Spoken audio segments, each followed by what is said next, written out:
Thank you, Mr. Speaker. Ladies and gentlemen of the House, I can't tell you how heartwarming it has been during the last few weeks to hear from so many members of all political persuasions from all over the breadth of this Commonwealth to ask about how we're doing in our area and what they can do to help.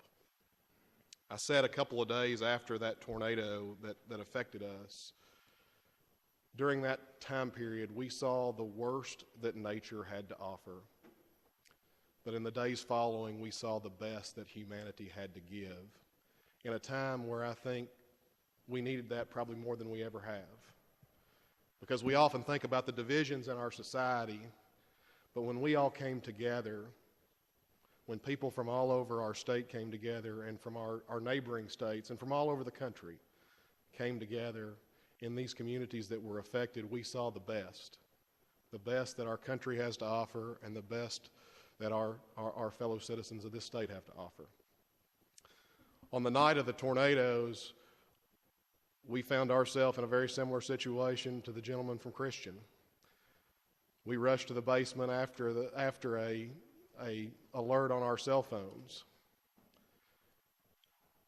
And I can't tell you how blessed I felt when we came out from the basement to know that we weren't directly affected. But I have a basement that is totally underground, 10-foot tall concrete walls, doesn't have a single window or anything. And the force of that tornado, even though it didn't affect my house directly and cause any major damage, there were small damages, but any major damage, I compared it to being in that basement, taking off on an airplane, and the pressure that you feel, but multiplying it by 5 or 10 times. And when I finally came out and I looked around and I saw what happened all around us, I was amazed at the devastation. There's a house right across the field from me. It was built in 1854. Large brick home. And you think about all the weather and all the storms that house has seen over the years, completely destroyed. You can look out from my front and back door, and there's farmland all around me. And there were barns that stood 2 hours before that you looked, and had you not seen the concrete pad that were under them, you would have never known they were there.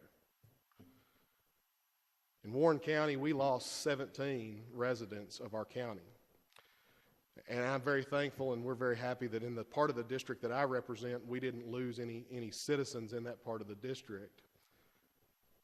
But I can tell you, our business community, our agriculture community was completely devastated. Somewhere between $1 and probably $5 million of damage on the farms just within view of my home. Probably $25 to $30 million of damages to the warehouses and the factories in our industrial park. Fairly major damage to the iconic Corvette plant in Bowling Green. But again, in all things, the most heartening part of that was the coming together of our community and the communities all over the Commonwealth and all over our nation to come to our aid, our relief, and our recovery. And as everybody has said, this is going to be a long recovery process. And these funds that we're making available today will be used over and over again in our communities to help people get back to some semblance of normal in their lives. But we need to think about our educators and their students. We need to think about the first responders and the effects that these storms and their efforts had on them. Yeah, my younger brother is a firefighter for the city of Bowling Green. And I heard stories from him and his colleagues about the nights that they were out searching for those who lost their lives. And it affected them as if those people were members of their own family, frankly. And many of them they didn't know anything about other than they were looking for them and they were just trying to find them. But as they looked for days and days to recover and try to save anybody that they could, they were affected tremendously from an emotional standpoint. And so I want to thank this General Assembly for all of your offers of assistance so far. And I want to thank everyone in this body for your support of this bill today to help all of our communities throughout western and southern Kentucky as we continue to cope with this situation over the coming months and year.